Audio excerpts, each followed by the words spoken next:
नमस्कार साथियों। तो स्टैटिक जीके की इस क्लास में मैं सोनवीर मलिक आपका स्वागत करता हूं। उम्मीद है भाई आप लोगों की पढ़ाई बहुत बेहतर चल रही होगी और धीरे धीरे आपके सतत प्रयास चल ही रहे हैं इन चीज़ों को सुधारने के लिए जहां जहां आपकी कमांड में कोई कमजोरी है। जरूर ध्यान रखना कि कुछ बच्चे मॉक टेस्ट भी देना शुरू कर दिया होगा उन्होंने, पर मॉक टेस्ट देने का एकमात्र फायदा तभी मिल पाएगा आपको जब आप मॉक टेस्ट में जहां जहां आप गलतियां कर रहे हो उन पे काम भी करो। जिनका सिलेबस अभी कंप्लीट नहीं है और वो मॉक टेस्ट फिर भी दे रहे हैं, तो वो एक छोटा सा काम कर लेना। क्या काम करना है उन्हें कि जो अभी पोर्शन उन्होंने पढ़ा ही नहीं है, अगर वहां सवाल गलत हो रहे हैं तो उसकी तो हेडक मत लेना, पर जो चैप्टर पढ़ लिए, जो विषय कंप्लीट कर लिया, जो चैप्टर पढ़ लिया है, अगर वहां से गलत हो रहा है तो उन पे थोड़ा थोड़ा सा काम करना है। और मैं फिर कहूंगा कि सैटरडे या संडे जब भी आपको छुट्टी मिलती है या किसी वजह से कोई गुरुजी कभी क्लास ना ले पाए तो उस छुट्टी का पूरा यूज करना है। 2-4 मिनट में देख लिया क्लास नहीं हो रही है, ठीक है, शुरू कर दिया अपना रिवीजन, चाहे उस सब्जेक्ट का ही सारा 4-5 क्लास का रिवीजन एक साथ कर दिया, क्योंकि ऐसे हर समय को आपको यूज करना है। ऐसे हर समय को यूज करना है। एक क्लास पहले खत्म होगी 15 मिनट, अभी दूसरी में 15 मिनट है, तो उस फोन को लेके मत बैठो, रिवीजन पे लग जाओ।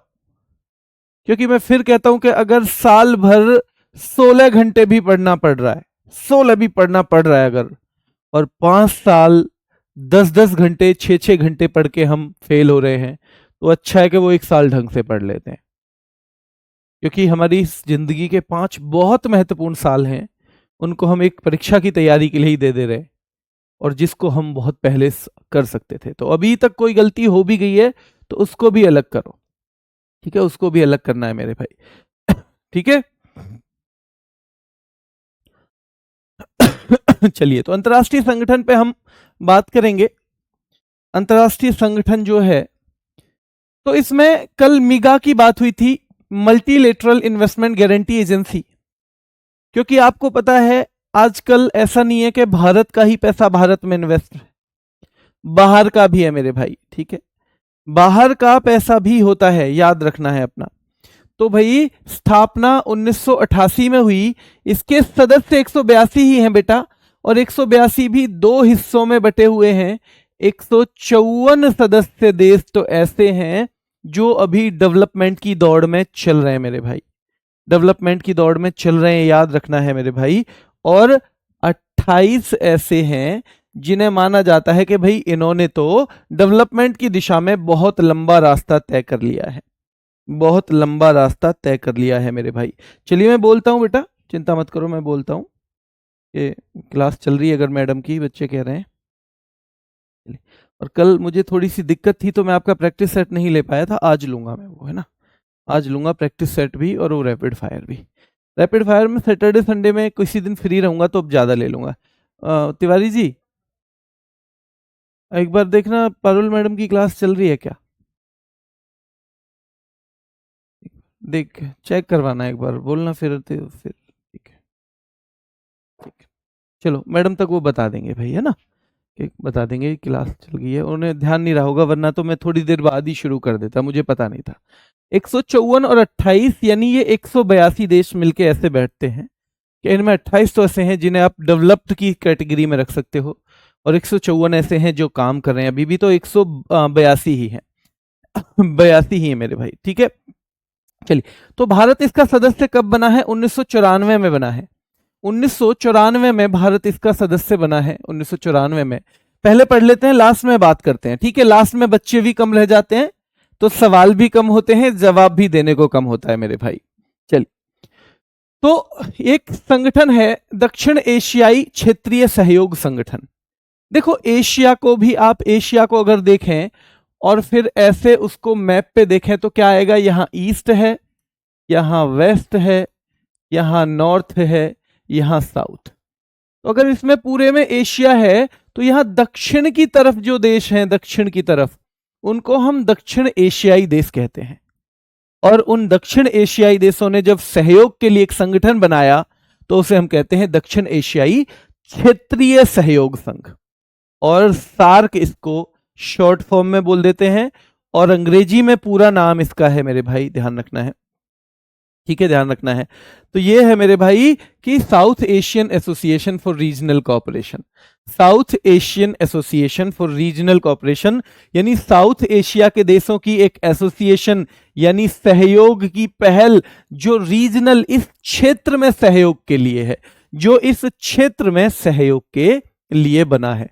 तो इसकी स्थापना सीधे सीधे पूछता है 8 दिसंबर 1985। यानी सार्क कितने साल का हो जाएगा 8 दिसंबर को मेरे भाई? 40 साल का हो जाएगा सार्क। सार्क 8 दिसंबर को 40 साल का हो जाएगा, याद रखना है, ठीक है। सार्क हमारा दोस्त जो है, इसकी स्थापना हुई थी ढाका में, और ढाका में ही पहला सम्मेलन भी। भाई जहां स्थापना हो रही है वहां सम्मेलन भी तो करना पड़ेगा ना। तो स्थापना के वक्त ही पहला सम्मेलन भी हुआ, वो भी ढाका में ही हुआ मेरे भाई। लेकिन मुख्यालय इसका बाद में काठमांडू में बनाया गया, काठमांडू में बनाया गया। जब ये बना तो 7 ही देश थे, जब ये बना, ध्यान रखना है, तो 7 ही देश इसका हिस्सा थे। अब हालांकि 8 देश हैं, जिनमें सबसे लास्ट में अफगानिस्तान जुड़ा है, वो हम पढ़ेंगे अलग से भी। तो देखो इसकी ट्रिक है एक एमबीबीएस पानी, इसके सार्क के मेंबर हैं एमबीबीएस पानी, तो मालदीव, भूटान, बांग्लादेश, श्रीलंका। तो देखो मालदीव, भूटान, बांग्लादेश, श्रीलंका, ये एमबीबीएस हो गया।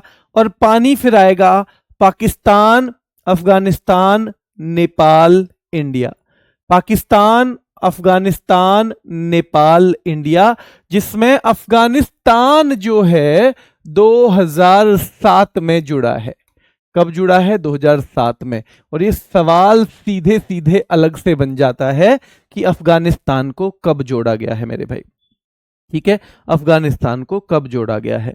चलिए ठीक है, तो पाकिस्तान, अफगानिस्तान, नेपाल और भारत, पाकिस्तान, अफगानिस्तान, नेपाल और भारत, ये पानी हो जाएगा, पानी बेटा, ठीक है। चलिए बेटा, कल तो आपका वो होना था उत्सव का रैपिड फायर, पर मैं थोड़ी ज़्यादा क्लास लेते ही मुझे थोड़ी दिक्कत बनती है, तो वो कल नहीं ले पाया, हालांकि आज लूंगा। और उत्सव की ही ट्रिक करवानी है, कम से कम 7-8 राज्य की आज खत्म हो जाएगी, तो पीडीएफ से भी ज़्यादा उससे बेनिफिट हो जाएगा। अगर मैं आपको पीडीएफ ही दे देता तो फिर मुझे कराने की जरूरत भी नहीं है, पर पीडीएफ के अलग भी कुछ थोड़ी सी प्रैक्टिस करानी है मुझे, क्योंकि कुछ ऐसे भी थे जिनकी हम ट्रिक नहीं बना पाए थे, कुछ अच्छी ट्रिक बनी नहीं, तो उनको हम प्रैक्टिस से करेंगे। आपको किसी चीज की जरूरत महसूस होगी नहीं, आज हो जाएगी, कल भी हो जाएगी और सैटरडे में भी हो जाएगी। 3 दिन में शायद 3 ही रैपिड फायर बनेंगे उसके, ठीक है। तो आपको लगेगा कि हाँ ये बहुत बढ़िया है, जो हमें वैसे याद नहीं होगा हम उसे मिसमैच की प्रैक्टिस से कर लेंगे। 8 बजे मिलोगे तो आपको कहोगे कि जी अब किसकी जरूरत नहीं है, हम इसी से कर लेंगे प्रैक्टिस जो भी करनी है। तो एमबीबीएस पानी का आपको ये देखना पड़ेगा भाई, एमबीबीएस पानी ये ट्रिक है, और इससे आपको पता चल जाएगा अपने आप ही। और ये मैप भी आपको दिमाग में रहना चाहिए, ठीक है। ये सारे के सारे देश हैं। तो आप देखोगे कि यहाँ चीन जो है वो सार्क का हिस्सा नहीं है, क्योंकि चीन साउथ एशिया में आता भी नहीं है। पूरे चीन को आप साउथ एशिया में नहीं रख सकते, वो केवल साउथ एशिया का हिस्सा नहीं है। अगर ईस्ट एशिया आ जाती है तो इधर वाले देशों को भी नहीं रख सकते हो, क्योंकि यहाँ ईस्ट आ जाती है, साउथ ईस्ट टाइप की। कैसी आ जाएगी? इधर को साउथ ईस्ट टाइप की, देखो यहाँ है तो साउथ ईस्ट टाइप की आ जाएगी। तो ये जो नीचे नीचे के देश हैं, हमने इन 8 देशों को सार्क में शामिल कर लिया। 8 दिसंबर 1985 इसकी स्थापना हुई। 2007 में इसमें अफगानिस्तान जुड़ जाता है। तो कुल मिला के हो गए कहां पे भाई? कुल मिला के 8 देश हो गए। पहला सम्मेलन तो वहीं जहां स्थापना हुई थी हम पढ़ी चुके हैं, ढाका में। हेडक्वार्टर कहां? काठमांडू में। इसमें सबसे ऊंचा पद महासचिव होता है। भाई बहुत पता नहीं कितना कितना आपके लिए करने का मन था, कितनी चीजें करने का मन था, इस दिक्कत ने, तबीयत ने बहुत चीजें बिगाड़ दी हैं। तो फिर भी पेपर से पहले जरूरी नहीं है, क्योंकि हमेशा तो समय एक जैसा रहता नहीं है। ऐसा तो है नहीं कि 2-4 महीने लगातार परेशान करेगा। 10-5 दिन का टाइम है, ये निकल जाएगा। आप पेपर को जाओगे ना तो आप स्टैटिक जीके की तरफ से असंतुष्ट नहीं होके जाओगे, मेरा वादा है। अगर उस दिन तक मेरी सांस चलती हुई तो आप असंतुष्ट होके बिल्कुल नहीं जाओगे। तो पहला सम्मेलन जो है ढाका भाई, जहां स्थापना हुई। और सार्क के पहले महासचिव अबुल एहसान, यानी जैसे महासचिव बनते हैं ना, जो सबसे बड़ा पद मिलता है तो उसे बोलते हैं मेरे भाई, उसे बोलते हैं, याद रखना है। तो सार्क के पहले महासचिव हैं अबुल एहसान, जो कि बांग्लादेश के थे। कहां के? बांग्लादेश के। अब हमें अबुल एहसान से ज्यादा कुछ नहीं लेना है मेरे भाई, उससे ज्यादा कुछ नहीं लेना है, हमें मेन लेना है क्या भारत के कोई व्यक्ति बने हैं, भारत के व्यक्ति, ध्यान रखना है मेरे भाई। तो भारत के सबसे पहले दो व्यक्ति आज तक बने हैं। सबसे पहले तो कांत किशोर भार्गव, यानी सार्क के पहले भारतीय महासचिव हैं ये, सार्क के पहले भारतीय महासचिव, याद रखना है, ठीक है। सार्क के पहले भारतीय महासचिव हैं, यानी महासचिव तो पहले टोटल पूछेगा तो हम बोलेंगे अबुल एहसान, और भारतीय नाम जोड़ देगा तो कांत किशोर भार्गव हैं। कौन है? कांत किशोर भार्गव, ठीक है, कांत किशोर भार्गव। और फिर दूसरे और एक बनेंगे शीलकांत शर्मा, और ये शीलकांत शर्मा तो उस टाइम के थे जब मैं दिल्ली पुलिस की भर्ती देख रहा था। देखो 8 में ही मेरा पेपर 8 में ही हुआ था, 8 में ही पेपर हुआ था, 9 में ज्वाइनिंग हुई थी दिल्ली पुलिस कांस्टेबल की, तो ये उसी टाइम का है। तब हमने शीलकांत शर्मा को पढ़ा था मेरे भाई, शीलकांत शर्मा को पढ़ा था हमने, ठीक है, ध्यान रखना है। तो सार्क के पहले भारतीय महासचिव हैं कांत किशोर भार्गव, पूछेगा। और आज तक दो व्यक्ति हुए हैं, एक शीलकांत शर्मा हुए हैं। अभी कौन है? अभी है मोहम्मद गुलाम सरवर। तो भैया बांग्लादेश में तो ऐसा ही चल रहा है ना मामला, ऐसा ही मामला चल रहा है, कुछ भी कर लेते हैं। तो बांग्लादेश में अभी तो मोहम्मद गुलाम सरवर, बांग्लादेश में अभी कौन है? मोहम्मद गुलाम सरवर बांग्लादेश के हैं, और ये सार्क के महासचिव हैं। तो सार्क के बारे में हमने आंख बंद करके एक चीज याद करनी है, 8 दिसंबर 1985 को स्थापना, स्थापना के समय नहीं है 8 देश, बाद में अफगानिस्तान जुड़ा है, ठीक है। साउथ एशियन जो नेशंस हैं उनके बीच सहयोग के लिए बना है ये संगठन। और मेरे भाई इसका पहला सम्मेलन ढाका में हो रहा था, और ढाका में इसकी स्थापना भी हुई थी। तो इसका क्या हेडक्वार्टर भी वहीं था? तो हेडक्वार्टर तो काठमांडू में है, हमें दिख रहा है काठमांडू में वो रहा है ना, काठमांडू में इसका हेडक्वार्टर हमें दिख रहा है। तो उसके बाद महासचिव भी बने होंगे कोई, इसमें सर्वोच्च पद महासचिव का है। क्या वो अबुल एहसान थे? हाँ जी अबुल एहसान थे। क्या भारत से भी कोई बना है? 2 बन गए अब तक। क्या सबसे पहले जो थे शीलकांत शर्मा थे? नहीं नहीं, पहले कांत किशोर भार्गव थे। तो फिर दूसरे वाले थे शीलकांत शर्मा? हाँ जी दूसरे वाले शीलकांत शर्मा थे।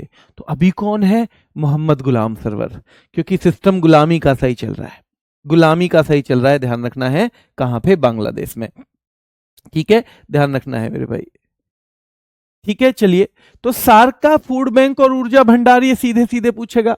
तो भैया फूड की जरूरत तो किसको है? सार्क में फूड की जरूरत सबसे ज्यादा पाकिस्तान को है, क्योंकि बहुत महंगी रोटियां हो रखी हैं वहां, आटा भी बहुत महंगा है, आटा भी बहुत महंगा है मेरे भाई, ठीक है, ध्यान रखना है, आटा भी बहुत महंगा है। बेटा शीलकांत शर्मा को एक बच्चा कह रहा है, नवीन सर ने शीलकांत शर्मा को फर्स्ट बताया है। बेटा कई किताबों में वही था, तो हो सकता है 1-2 बैच में मैंने भी वही पढ़ाए थे, मैं आपको झूठ नहीं बोलूंगा, क्योंकि किताबों में ही कई में वो दे रखा था। पर जब उसकी पूरी रिसर्च की तो ये निकल के आया, ये निकल के आया कि कांत किशोर भार्गव पहले ही रह चुके हैं, ठीक है। चलिए, तो याद रखना है सार्क का विश्वविद्यालय नई दिल्ली में है। भाई विश्वविद्यालय बनाओगे तो चाणक्य की पुरी में बनाओगे ना, क्योंकि चाणक्य पढ़े लिखे लोग हैं। और भैया फूड बैंक और ऊर्जा भंडार, फूड और ऊर्जा की जरूरत किसको है? पाकिस्तान को है भैया, क्योंकि इतने महंगा आटा है कि भाई आटा खरीदने में भी हालत खस्ता हो रखी है। तो फूड बैंक और ऊर्जा भंडार तो भारत ने कहा चलो पाकिस्तान को दे दो, आगे चल के इन्हें फूड की बहुत जरूरत पड़ने वाली है। और इधर विश्वविद्यालय भैया वो बोले चाणक्यपुरी नई दिल्ली में बना दो, कि हमें तो भाई पढ़ाई लिखाई से संबंधित चीजें चाहिए, हमें पढ़ाई लिखाई से संबंधित चीजें चाहिए मेरे भाई, ठीक है, ध्यान रखना है। और भाई सार्क का विकास कोष कहां पर है? तो ये तीनों आए हुए सवाल हैं पेपर में। विकास कोष है थिम्पू भूटान में, विश्वविद्यालय है चाणक्यपुरी में, और सार्क का फूड बैंक और ऊर्जा भंडार पाकिस्तान में। हम अगले संगठन पे चलें उससे पहले बताओ अफगानिस्तान इसमें कौन से साल में शामिल हुआ? अफगानिस्तान इसमें कौन से साल में शामिल हुआ था, ये बताएंगे पहले, ठीक है। चलिए अगले पे चलता हूं, तब तक आप बताते रहना। आसियान सार्क का बड़ा भाई है, याद रखना है।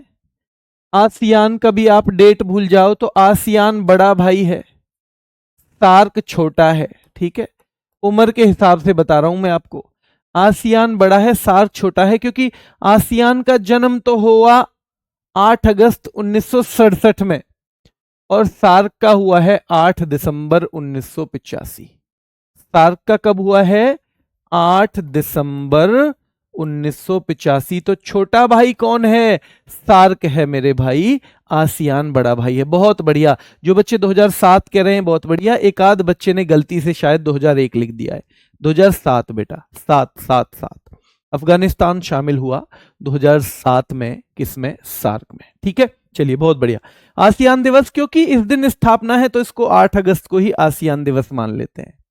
इसमें बहुत महत्वपूर्ण है एक association of south east Asian Nations, यानी जैसे हम नक्शे पे देख रहे थे, ये ईस्ट है, ये वेस्ट है, ये नॉर्थ है, ये साउथ है, तो ये लगभग ये इलाका पड़ता है, ये साउथ ईस्ट वाला इलाका पड़ता है। ये जो है आसियान का ये इलाका पड़ता है, जबकि सार्क का ये इलाका पड़ रहा था। तो हमें पता होना चाहिए कि 8 अगस्त 1967 आसियान दिवस भी इसी दिन मनाते हैं। मुख्यालय जकार्ता में है इसका, और ये बहुत महत्वपूर्ण है। जैसे सार्क का काठमांडू में था, वैसे इसका जकार्ता में है।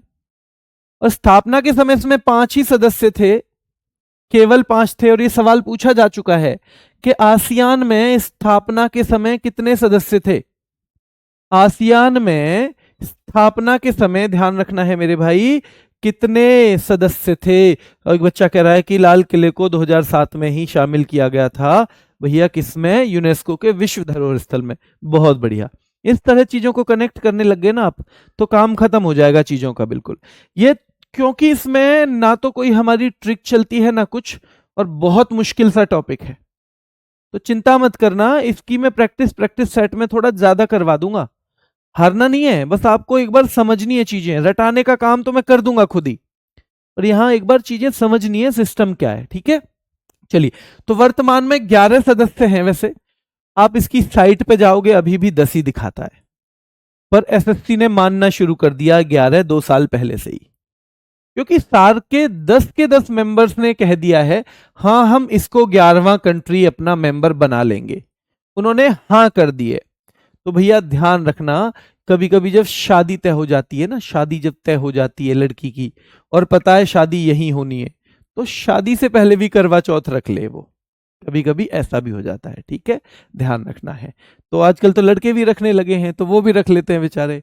तो याद रखना है भैया कि वर्तमान में सदस्य इसके वैसे 10 ही हैं, पर 11 मान लिए जाते हैं। क्यों मान लिए जाते हैं 11? क्योंकि सबने मंजूरी दे दी है, घर वालों से मिल गई है परमिशन, हाँ भाई शादी यही होगी, मिल गई परमिशन, सब तैयार है। ठीक है, तो इसलिए भैया 11 सदस्य इसमें हैं। ये 10 के नाम तो यहां हैं, आपको 10 के 10 याद करने की जरूरत नहीं है, 10 के 10 याद करने की जरूरत नहीं है, पर 11वां जरूर याद करो, तिमोर लेस्ते, जिसे हम ईस्ट तिमोर कहते हैं। ईस्ट तिमोर, जिसकी राजधानी आप देखना दिल्ली मिलेगी। क्या मिलेगी? दिल्ली इसकी राजधानी मिलने वाली है आपको। ठीक है, ध्यान रखना है। तो याद रखना है, ऑफिशियल नहीं है बेटा, पर एसएससी मानता है तो आपको करना पड़ेगा। तो ये हो गया तिमोर लेस्ते, यानी कि ईस्ट तिमोर। क्या हो गया मेरे भाई? ईस्ट तिमोर मेरे भाई। ठीक है, चलिए। क्या भारत आसियान का सदस्य है? नहीं है। और इसका मोटो है, इसका आदर्श वाक्य है कि वन विजन, हम सबका एक विजन रहेगा, वन आइडेंटिटी, हमारी एक ही आइडेंटिटी रहेगी, और वन कम्युनिटी, हमारा एक ही समुदाय रहेगा। ये इनका आदर्श वाक्य है मेरे भाई, ध्यान रखना है। आदर्श भी या आदर्श वाक्य है, ध्यान रखना है। ठीक है, चलिए। हाँ, WTA का भी लास्ट मेंबर था ये। बहुत बढ़िया दिव्या, बहुत बढ़िया मेरे शेर, यही तो है, यही चीज तो आपको धीरे धीरे आपस में इन चीजों को कनेक्ट करेगी। WTO का 166वां मेंबर भी यही है। बहुत अच्छे बेटा, 166वां मेंबर। जब आप इस तरह चीजों को कनेक्ट करने लग जाओगे ना, तो आपको आधी चीजों के रिवीजन की भी जरूरत नहीं पड़ेगी। तो 11वां सदस्य जिसे शामिल करने के लिए आसियान ने सैद्धांतिक मंजूरी दे दी है, वो तिमोर लेस्ते है। और क्या भारत आसियान का सदस्य है पूछा जाता है तो भारत नहीं है। India is not a member of ASEAN, India is not a member of NATO, India is not a member of G7, India is not a member of OPEC. There are multiple organisations जिनका भारत सदस्य नहीं है। यानी organisation हमें पढ़ने पड़ रहे हैं लेकिन हमारा उनसे कोई लेना देना ही नहीं है, ठीक है। यूरोपियन यूनियन के भी नहीं है हम। तो क्या भारत आसियान का सदस्य है? नहीं है। तो मोटो है इसका one vision, one identity, one community, ठीक है। चलिए, वैसे देखो अभी भी ये 10 ही मिलेंगे, बट हमें ईस्ट तिमोर को भी ध्यान रखना है।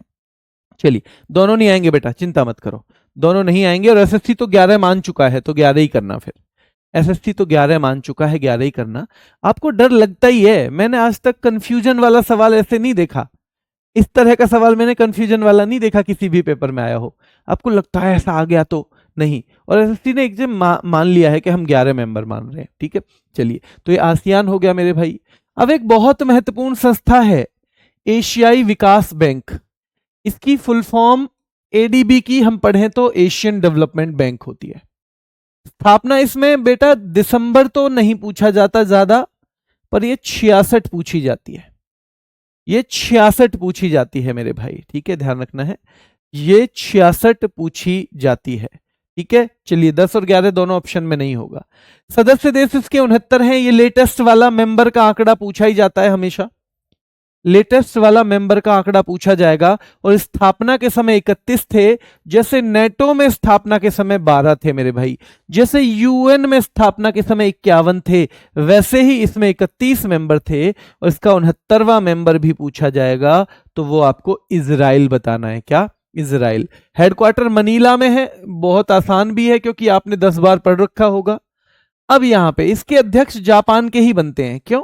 क्योंकि जापान का सबसे ज्यादा स्टेक है इसमें। स्टेक का मतलब जानते हो? जापान का सबसे ज्यादा इसमें हिस्सा है, क्योंकि ये बैंक है, कहीं से कमाते थोड़ी है ये बैंक भाई। ये है एशियन डेवलपमेंट बैंक। क्या एशियन डेवलपमेंट बैंक की कहीं शाखा देखी है आपने? क्या देखा है कि लोग वहां पैसे जमा करने जा रहे हैं? क्या देखा है कि एडीबी ऐसे कर रहा है? तो पहले तो इन्हें ये देश जो है ना, जो इसके सदस्य हैं, यही पैसा देते हैं। इन सब का पैसा भाई, इतने पैसे हम देंगे, इतने हम देंगे, इतने हम देंगे, उसी में से फिर लोन वोन जाता है, फिर बहुत हल्का सा इसमें बड़ा इंटरेस्ट होता है, ठीक है। तो याद रखना है, क्योंकि जापान का इसमें बहुत बड़ा स्टेक है, तो जापान के ही इससे अध्यक्ष दिखेंगे आपको। जो अध्यक्ष दिखेगा वो आपको नाम बदलेगा, पर देश जापान ही दिखेगा। आगे चल के कोई बदलाव हो जाए तो पता नहीं। जैसे मैंने वर्ल्ड बैंक में बताया था कि अभी तक 14 के 14 व्यक्ति अमेरिका के नागरिक ही रहे हैं, अमेरिका के नागरिक रहे हैं 14 के 14 व्यक्ति। तो ध्यान रखना है आपको, मसातो कांडा जापान के हैं। तो एडीबी को हमने पढ़ा 19 दिसंबर 1966 को स्थापना, हेडक्वार्टर मनीला में है। जब स्थापना हुई तो कितने मेंबर थे? 31 थे। जैसे स्थापना के वक्त आसियान में 5 थे, जैसे स्थापना के वक्त सार्क में 7 थे, जैसे स्थापना के वक्त यूएन में 51 थे, जैसे स्थापना के वक्त नेटो में 12 थे, वैसे ही इसमें 31 थे, जो अब 69 की संख्या तक जा चुके हैं। और आपके दिमाग में ये जरूर रखना है आपको कि मसातो कांडा इसके चीफ हैं, और 69वां मेंबर इजराइल है। एक बार पढ़ने के बाद ना, छोटी सी चीज है, उसे आधे मिनट में रिवाइज कर लो, वो संजीवनी का काम करेगी, संजीवनी का, ठीक है। चलिए, राष्ट्रमंडल घोषणा कब हुई? 1926 में हुई, बाल्फोर घोषणा। राष्ट्रमंडल के बारे में घोषणा कर दी 1926 में ही, और पर यह बनेगा 1931 में जाके। तो किस घोषणा के तहत राष्ट्रमंडल बना? तो बाल्फोर घोषणा के तहत। अब यह बना 11 दिसंबर 1931 में। अब आप एक सवाल का जवाब बच्चे कई बार मांगते हैं कि जी राष्ट्रमंडल खेल जो हैं वो तो 1930 में ही हो गए थे पहले।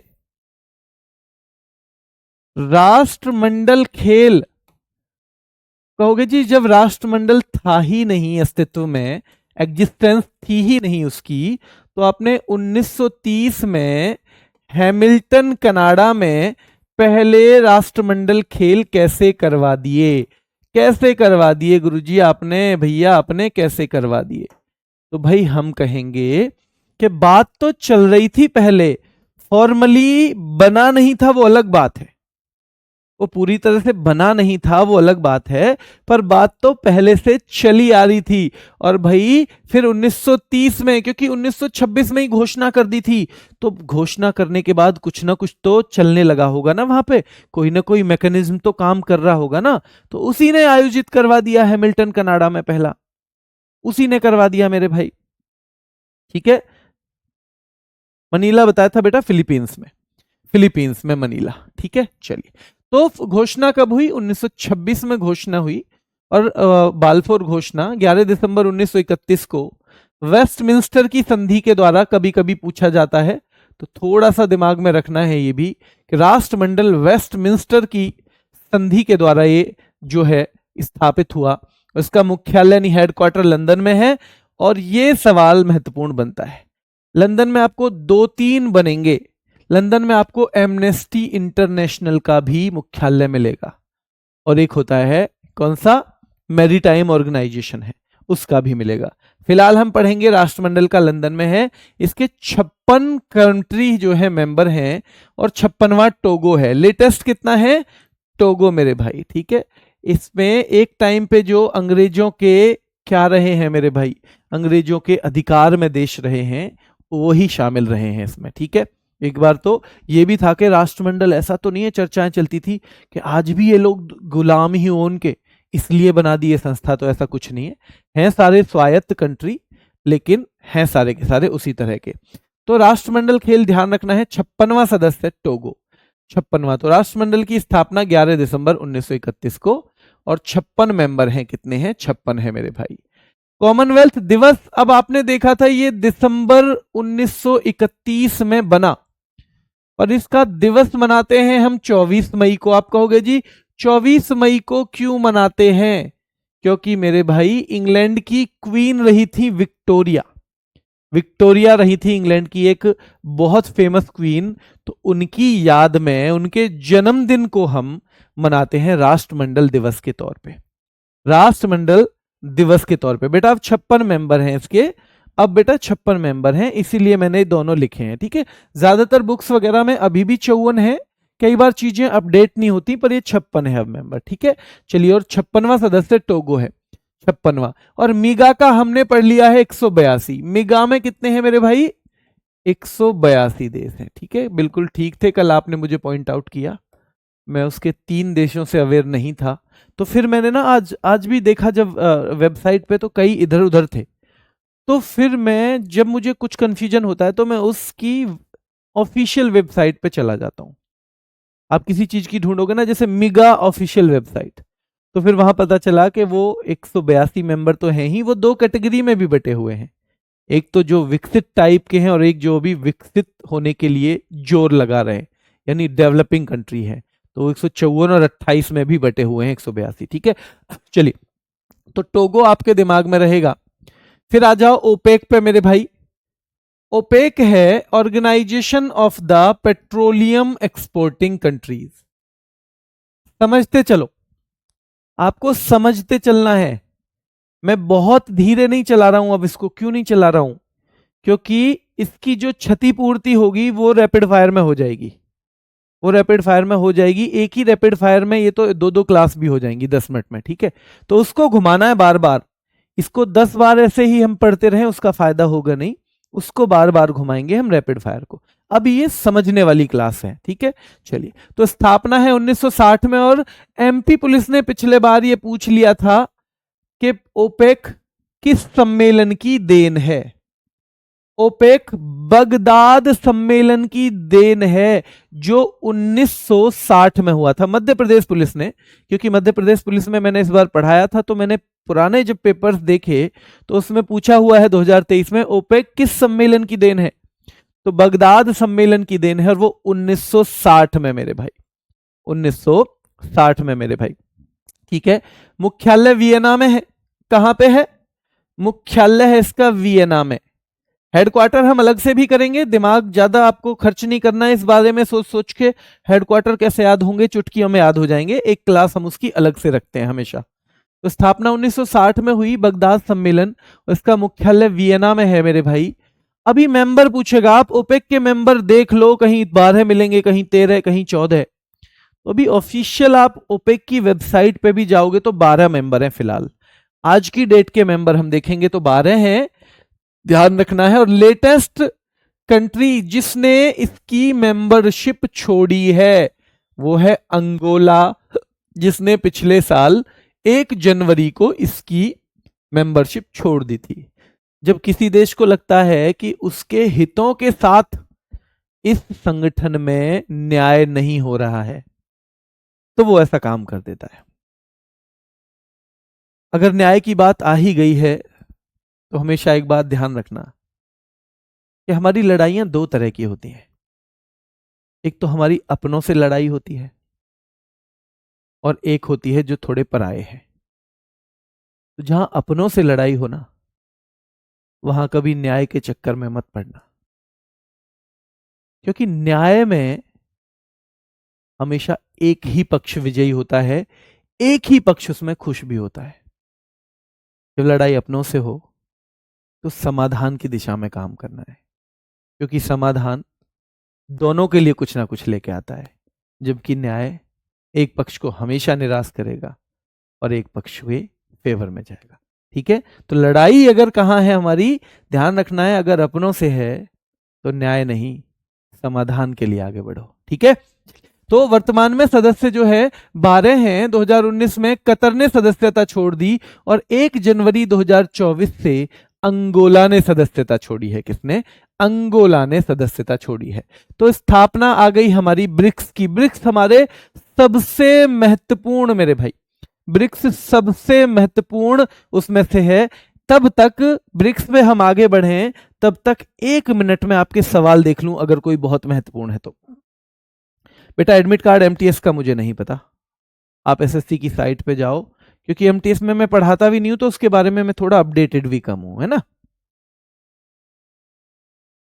15 लिखवाए होंगे नवीन सर ने, कभी पुराने टाइम पे लिखवाए होंगे बेटा। अभी तो 12 मेंबर हैं, अभी 12 हैं। कभी पुराने टाइम पे मैंने देखा ना, 2-2, कभी किसी ने छोड़ दी, कभी किसी ने छोड़ दी, ऐसे करते रहते हैं। बेटा 15 मेंबर नहीं है, फिलहाल 12 हैं।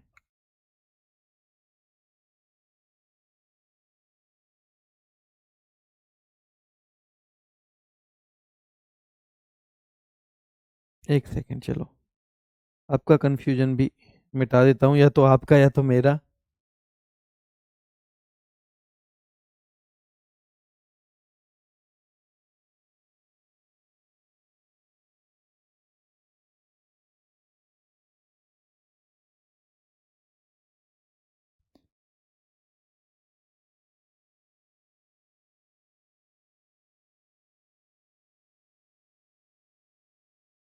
बेटा आप ओपेक की साइट पे जाएंगे, ठीक है, ओपेक की साइट पे जब आप जाएंगे तो वहां पे मेंबर कंट्री देंगे और आप गिनना, अभी गिन के बताना कितने हैं।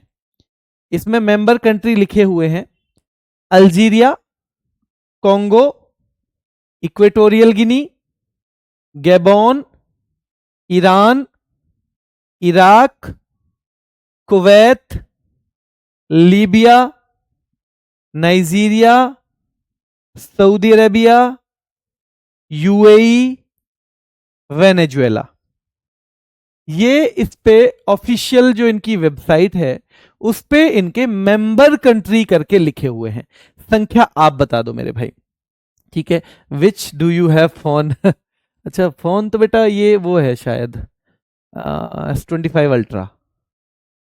मुझे आईफोन थोड़े से मतलब कम जमते हैं फिलहाल, हाँ, तो मुझे इसलिए मैं मतलब एंड्रॉयड ही फ़ोन यूज करता हूँ, तो शायद ये 25 अल्ट्रा है। फ़ोन भी पूछेंगे ये बच्चे, पढ़ाई के अलावा सब कुछ करेंगे। कितने मेंबर कंट्री हो गए बेटा?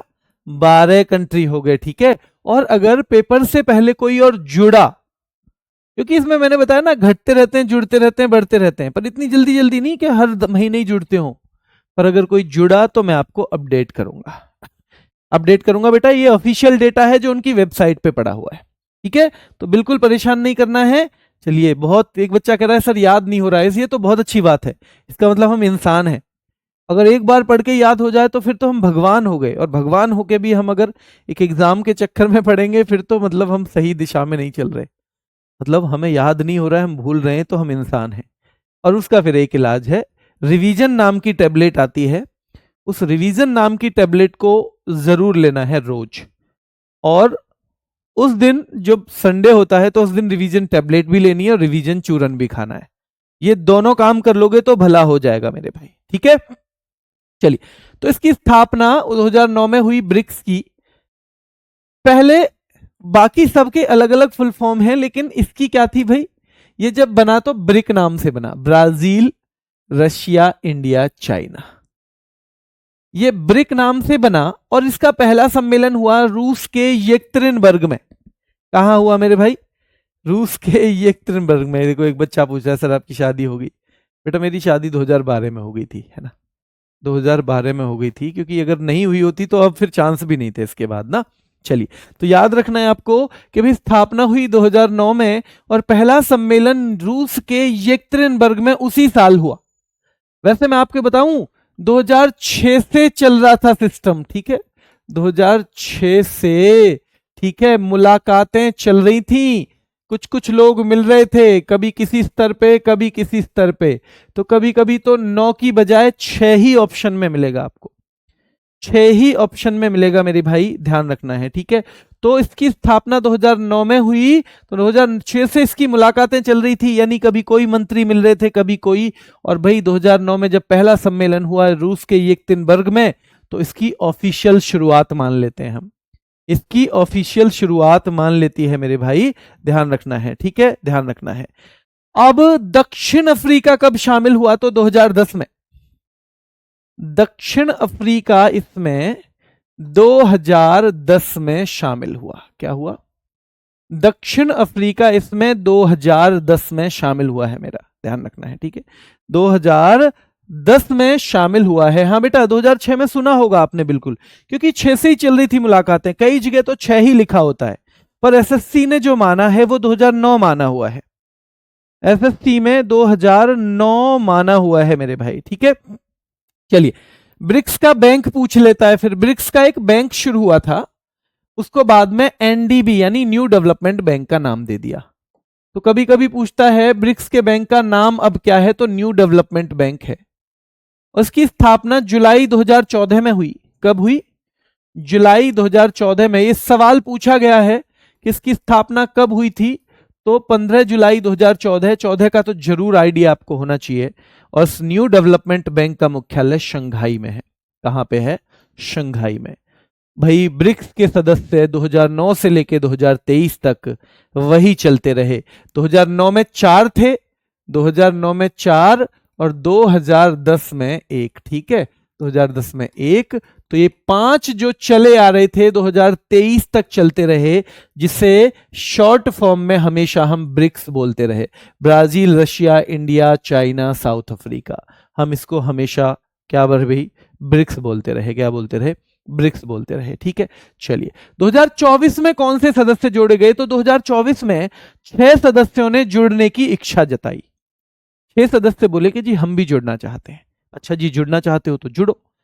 तो इसमें एक तो संयुक्त अरब अमीरात थे, एक सऊदी अरब, एक मिस्र, एक इथोपिया और भैया एक ईरान, एक ईरान और एक अर्जेंटीना भी था। पर अर्जेंटीना ने बाद में एप्लीकेशन नहीं भरी, कह तो रहा था हमें भी कर लो शामिल, वहां सरकार बदली और सरकार बदलने से निर्णय बदलते हैं। जैसे आप अमेरिका में देख रहे होंगे कि अभी डोनाल्ड ट्रंप आए हैं, तब से कैसे तबाही मचाई हुई है। इंडिया जो उनका बहुत बेहतरीन सहयोगी बनने की राह पे था, उसको बिल्कुल अलग थलग कर दिया है। तो जब जब कोई आता है नेता, बांग्लादेश में शेख हसीना के टाइम पे हमारी बहुत अच्छी ट्यूनिंग थी, अभी वहां पर जो है मोहम्मद यूनुस, वो पाकिस्तान से पींगे बढ़ा रहे हैं। तो अलग अलग सब, मतलब नेता बदलेगा तो देश की पॉलिसी बदलती है। तो अर्जेंटीना ने तो कह दिया कि जी अब हम फार्म नहीं भर रहे हैं, हम बदरपुर रोडी की दुकान हम खोलेंगे, अब हम अब दिल्ली पुलिस का फॉर्म नहीं भर रहे हैं। अर्जेंटीना रेस से बाहर। ये 5 हैं, इन 5 में ध्यान रखना है इथियोपिया, तो ये थे सऊदी अरब, संयुक्त अरब अमीरात, मिस्र, इथियोपिया, ईरान। पर इनमें भी सऊदी अरब ने, क्योंकि हर देश को ये एप्लीकेशन तो दे दी, उन्होंने कह भी दिया आ जाओ, पर ये अपने देश में भी डिसीजन लेना होता है कि हम शामिल हो या ना। तो सऊदी अरब ने वो अभी भी पेंडिंग किया हुआ है। तो 4 देश ही जुड़ पाए, एक तो संयुक्त अरब अमीरात, एक मिस्र, एक इथोपिया और मेरे भाई एक ईरान। ऐसे भी याद कर सकते हो कि भाई मिस्र एक लड़की थी, वो अभी नई नई शादी हुई इसकी, तो नई नई शादी होती है तो वर्ड भी ऐसे ही बोलते हैं, ठीक है।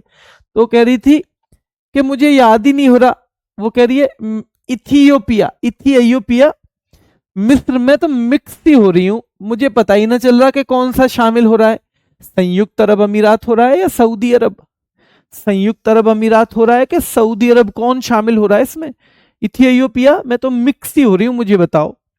तो वो पति कह रहा है ईरान, ई रहा ना, आरडब्ल्यू के नोट्स में ई रहा लिखा हुआ है साफ की सऊदी अरब की तो अभी भी पेंडिंग है, ई रहा ना, ई रहा अभी भी लिखा है कि सऊदी अरब की पेंडिंग है, तो फिर क्यों मिक्स होना है।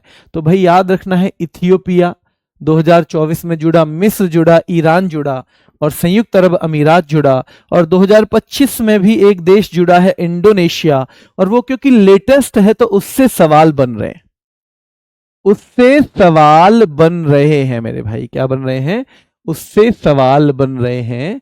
तो ये भी याद रखना है, ठीक है, ये भी याद रखना है कि भाई संयुक्त अरब अमीरात, मिस्र, इथियोपिया, ईरान, संयुक्त अरब अमीरात ध्यान रखना है।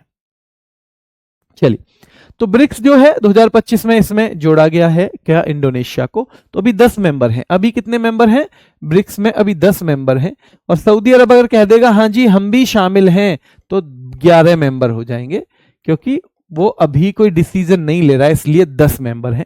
और लेटेस्ट जो मेंबर है तो दैट इज, वो क्या है, वो है इंडोनेशिया, ठीक है, इंडोनेशिया मेरे भाई। नोट्स नहीं बनाना है प्रैक्टिस सेट का बिल्कुल भी, जो मैं प्रैक्टिस सेट करवा रहा हूं, अगर आपको इसी साल दिल्ली पुलिस का पेपर देना है और आपको कॉन्फिडेंस है कि भाई हाँ मैं अच्छे से कर लूंगा तैयारी, तो मत बनाना मेरे प्रैक्टिस सेट का नोट्स, तो उसे वहीं से देखो, थोड़ी बहुत पीडीएफ से नजर मार लेना, ज्यादातर चीजें कोशिश करूंगा क्लास में याद हो, टाइम वेस्ट नहीं करना है, बहुत है। आपने नोट्स में सब कुछ लिखा हुआ है अलग अलग सब्जेक्ट के जो है, और अगर वहां नहीं लिखा है तो यहां भी लिखने की जरूरत नहीं है, ठीक है। चलिए, अभी फिलहाल केवल पढ़ने का समय है, ज्यादा टाइम वेस्ट करने का ना। कोई बच्चा ऐसा है कि मैंने तो अभी ऐसे ही कोर्स ले लिया था, मुझे तो अगली भर्ती देखनी है, वो बेशक बना ले। तो ब्राजील की मुद्रा देखो, इसे R5 के नाम से भी जानते हैं, क्योंकि इसमें जो ब्रिक्स वाले 5 नाम है ना, उन सबकी मुद्राएं भी आर से ही शुरू होती हैं। जैसे ब्राजील की रियाल है, रूस की रूबल है, इंडिया की रुपया है, चीन की रेनमिन भी है, साउथ अफ्रीका की रैंड है, साउथ अफ्रीका की क्या है मेरे भाई, रैंड है, याद रखना है, ठीक है, क्लियर है। तो याद रखना है मेरे भाई, ये सारे के सारे हैं, तो ये हो जाएगा R5 के नाम से, इसी को जानते हैं।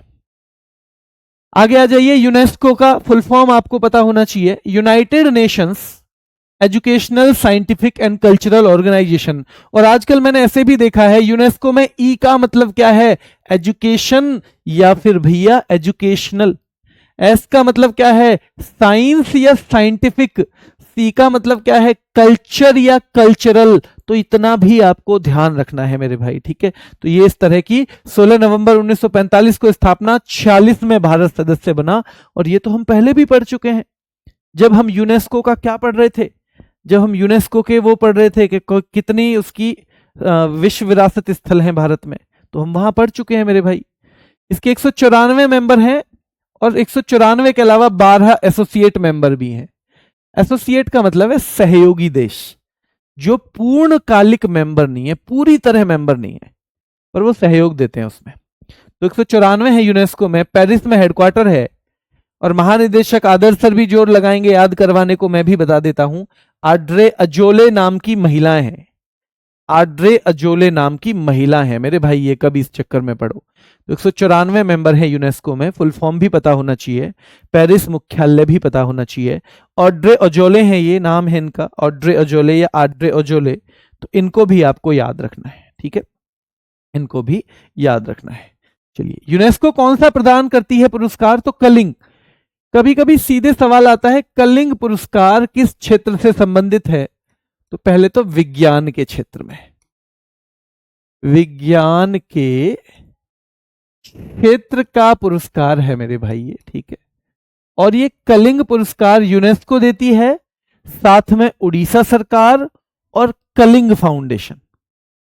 तो भारत के इस पुरस्कार में ये क्या है मेरे भाई, अटैच है। तो इसको कौन कौन देते हैं कलिंग पुरस्कार को, कलिंग फाउंडेशन। कभी कभी पूछता है इसमें कौन कौन इन्वॉल्व हैं, तो कलिंग फाउंडेशन है मेरे भाई, तो कलिंग नाम से ही नाम, इसका नाम भी है, ठीक है, plus UNESCO plus Odisha government, ठीक है। तो ये तीनों मिलके इसमें इन्वॉल्व है और ये पुरस्कार देती हैं, और ये विज्ञान के क्षेत्र का पुरस्कार है, ऐसे यही सवाल बनते हैं। और अभी विश्व विरासत स्थल हमारे यहाँ 44 है। कितने हैं? 44, ठीक है। चलिए, तो 44 हो गए विश्व विरासत स्थल। सदस्य देश 194 याद रखना है, 194 सदस्य देश हैं, ठीक है, 194। 16 नवंबर 1945 को स्थापना, मेंबर बना भारत 1946 में। 194 सदस्य देश हैं, 12 एसोसिएट मेंबर हैं। अभी तक तो नहीं पूछा ये सवाल एसोसिएट वाला।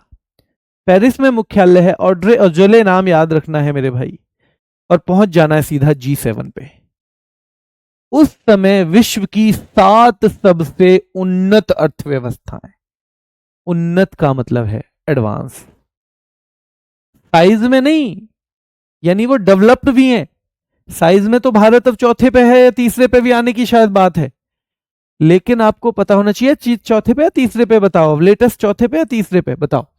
तो G7 यानी जो उन्नत अर्थव्यवस्थाएं हैं ये है मेरे भाई। पहले तो 6 ही थी, फिर 7वीं अगले साल जोड़ी 1975 के बाद, और इसे ग्रुप ऑफ 7 बोलते हैं। जी का मतलब है ग्रुप, यानी 7 का क्या है मेरे भाई, समूह, ग्रुप ऑफ 7। तो इसमें अमेरिका है, ब्रिटेन है, फ्रांस है। ये तीनों आपने देखा था यूएन के वीटो पावर वाले हैं। ये वीटो पावर वाले, वीटो पावर वाला ना चीन इसमें है ना रूस है। ये वीटो पावर थी ना जो यूएन में, ये तीनों वहां से ले लिए। जर्मनी और जापान ले लिया, इटली और कनाडा ले लिया, इटली और कनाडा ले लिया मेरे भाई, ठीक है, इटली और कनाडा, ठीक है। चलिए, इसकी एक ट्रिक भी थी, मैं भूल रहा हूं क्या है, किसी को याद है? इसकी एक ट्रिक भी थी मेरे भाई।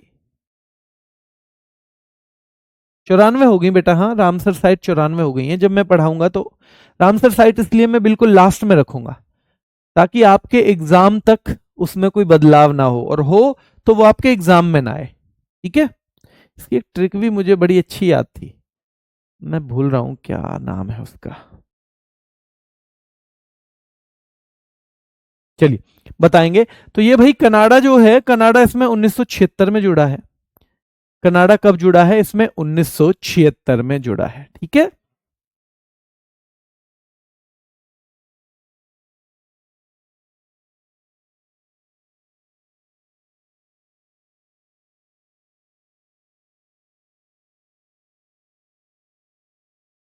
ठीक है, तो यहां पे देख लीजिए 1998 में रूस भी जुड़ा था, और जब ये रूस इससे जुड़ा तो इसे G8 नाम दे दिया गया, क्योंकि कनाडा के जुड़ने के बाद ही G7 नाम दिया था इसे, उससे पहले तो G7 भी नहीं था।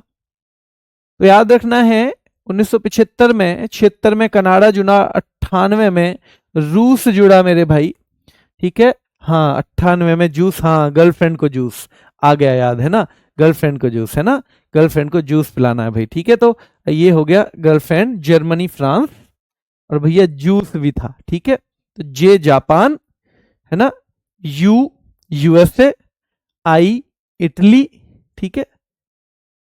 सी कहां पे गया, सी कहां चला गया हमारा, तो ये कनाडा, और ई चला जाएगा फिर हमारा कहां पे मेरे भाई, इंग्लैंड। इसको इंग्लैंड नाम, लेकिन इसके दोनों के नाम बदलने पड़ेंगे आपको, ठीक है। गर्लफ्रेंड को जूस पिलाया, इनके दोनों के नाम बदलने पड़ेंगे। अमेरिका को आप क्या बोल देंगे, यूएसए बोल दो, और इसको इंग्लैंड बोल दो, उसके बाद गर्लफ्रेंड को जूस चल जाएगा, ठीक है। चलिए, तो ये है गर्लफ्रेंड को जूस, भाई ये वाला बिल्कुल चल जाएगा। अब इनको अगर ऐसे नाम पढ़ोगे तो ये है 7 कंट्री, कभी कभी पूछ लेता है। और रूस इसमें कब शामिल हुआ? 1998 में। 2014 में क्रीमिया नाम की जगह पर रूस ने कब्जा कर लिया। तो ये देश वैसे भी आपने देखा है कि ये वेस्टर्न कंट्री, अमेरिका, यूरोप वाले रूस से वैसे भी खफाई रहते हैं, तो उन्हें एक बहाना भी मिल गया कि भाई अब हम तुम्हें नहीं रखेंगे इसमें, तो 2014 में बाहर निकाल दिया मेरे भाई, 2014 में बाहर निकाल दिया, ठीक है, बाहर निकाल दिया। और G7 का शिखर सम्मेलन 24 का इटली में हुआ, ये याद होगा आपको, जब मोदी जी गए थे और जॉर्जिया मेलोनी के साथ कई कई तरह की पिक्चरें उनकी हो रही थी, क्या पूरे उसमें पूरे के पूरे इंटरनेट पे फैल रही थी, है ना, ठीक है, वो वाले। तो कई लोग तो कह रहे थे भाई, कई मतलब कई तरह से मजाक आपको पता ही है बनाते हैं उनका, तो ध्यान रखना है कि G7 का पिछले साल तो इटली में हुआ था, इस बार कनाडा में। और कनाडा में हमें ये उम्मीद थी कि शायद हमें बुलाए भी या ना बुलाए, क्योंकि भैया कनाडा से हमारी थोड़ी नाराजगी चलती रहती है आजकल। तो हम कह रहे थे पता नहीं न्योता मिलेगा नहीं मिलेगा, इन्विटेशन मिलेगा या नहीं मिलेगा। जैसे मोहल्ले में शादी हो तो लगता है यार मिलेगा नहीं मिलेगा, रसगुल्ला की महक तो आ रही है पर खाने का मौका मिलेगा नहीं मिलेगा। सर्दी में हो भाई गुलाब जामुन, पता नहीं मिलेगा नहीं मिलेगा। जब जिसकी शादी है फिर उससे शादी से 7-8 दिन पहले से हेलो हाय भी करने लगते हैं हम, और अमित तो ठीक है भाई, हाँ अरे यार ठीक है, शादी आ ली तो है, हाँ जी शादी तो आ ली, ठीक है भाई, कोई काम हो तो बताना है। तो फिर ताकि भाई न्योते को पक्का भी तो करना है, इनविटेशन को पक्का भी तो करना है, ठीक है, ध्यान रखना है। तो याद रखना है मेरे भाई, G7 का शिखर सम्मेलन कनाडा में हुआ था, ठीक है मेरे भाई, कनानेसिस्कस नाम है इसका, कनाडा याद रख लेना, और थोड़ा सा 1-2 बार से पढ़ लोगे तो आइडिया लग जाएगा, ठीक है, क्लियर है। इसमें भारत मेंबर नहीं है बेटा, क्योंकि उस टाइम पे तो भारत 7 क्या कोई से भी नंबर पे नहीं था। अब G20 है और फिर है बिम्स्टेक, ये कल करवा दें, आज ही करवा देते हैं, करते हैं खत्म, फिर कल इसका लास्ट क्लास रह जाएगी। G20 में ज्यादा हमें याद करना ही नहीं है, 1999 में इसकी स्थापना हुई थी, G7 की 1975 में, इसकी 99 में, ठीक है। G20 छोटा भाई है, G7 बड़ा भाई है।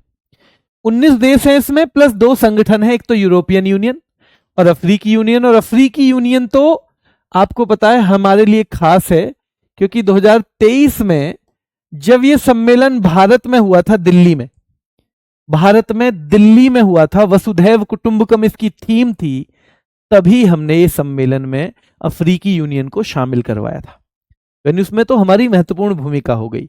तो भाई सीधी सी बात है, G20 से संबंधित हमें 1999 याद रखना है, G7 में यही 1975 हो जाता। इसमें सदस्य 19 देश और 2 संगठन है। यह संगठन पूछेगा क्योंकि संगठन में बढ़ते कम होते रहेंगे इसमें, तो इसलिए नंबर देशों की नहीं पूछेगा आपसे संख्या। और भाई वहां पे केवल 7 कंट्री हैं, और भारत ने इसकी अध्यक्षता की थी 2023 में। G7 की अध्यक्षता भारत करेगा ही नहीं, क्योंकि G7 में भारत है ही नहीं, G7 में भारत है ही नहीं, ठीक है, क्लियर है मेरे भाई। चलिए, हाँ गुरुजी भी इस मामले में तो हमारे जैसे ही हैं, हाँ बिल्कुल बेटा।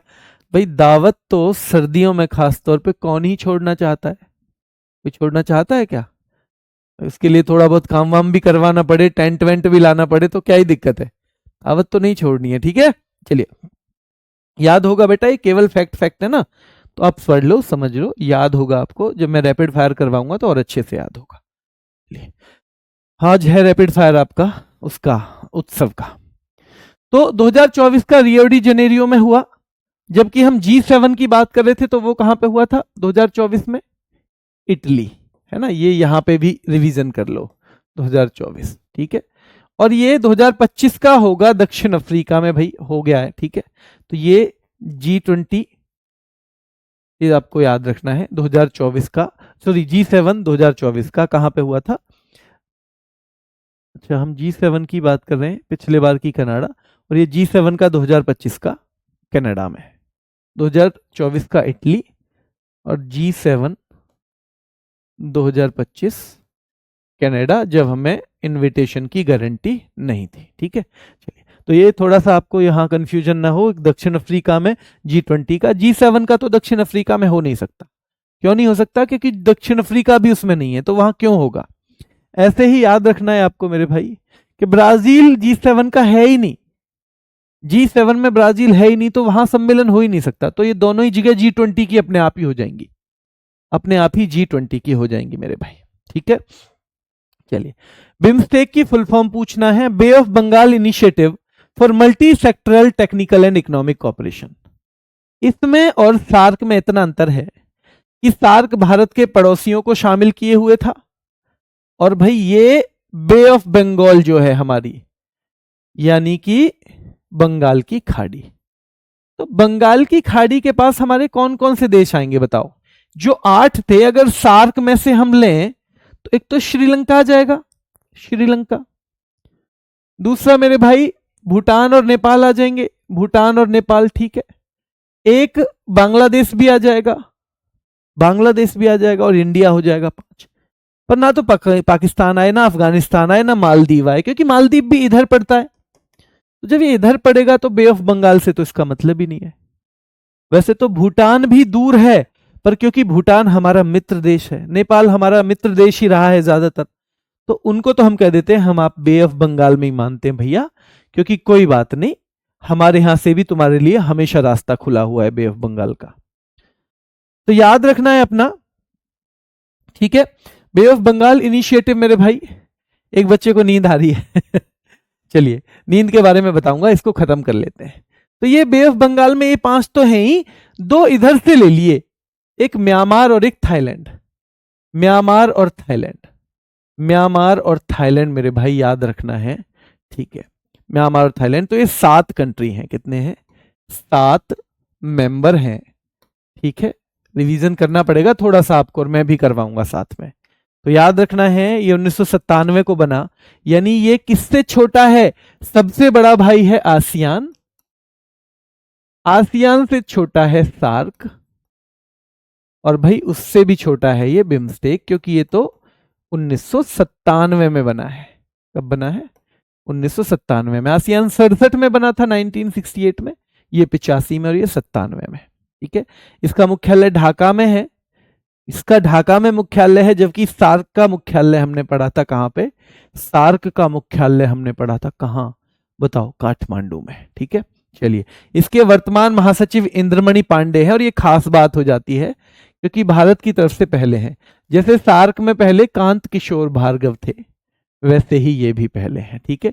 और ये 7 देश हैं, सार्क वाले हो गए 5, तो 3 घटा दो बस सार्क में से। ना तो पाकिस्तान बे ऑफ बंगाल पे है, ना अफगानिस्तान है, ना मालदीव है। बाकी एमबीबीएस पानी में से 5 देश यहां आ गए, और थोड़े 2 हमने म्यांमार और थाईलैंड को ले लिया है। म्यांमार और थाईलैंड को हमने ले लिया है। म्यांमार और थाईलैंड उधर आसियान में भी हैं। तो कभी कभी पूछा जाता है बिम्स्टेक और आसियान के बीच में सेतु का काम कौन से देश करते हैं? बिम्स्टेक और आसियान में कॉमन है ये आसियान, जिसमें 11 मेंबर हैं अब, में कॉमन यानी सेतु का काम जो करते हो वो है थाईलैंड और म्यांमार, ठीक है। सेतु, तो ये सवाल भी पूछ लिया जाता है, तो थाईलैंड है और म्यांमार है, प्लस म्यांमार, ठीक है। तो ये 2 देश इसका सेतु का काम करते हैं, ठीक है। चलिए, ये हो जाएगा बिम्स्टेक का हमारे मैप पे, और आज की क्लास पूरी। एक बच्चा कह रहा है सर नींद आ रही है, सो जाओ बेटा।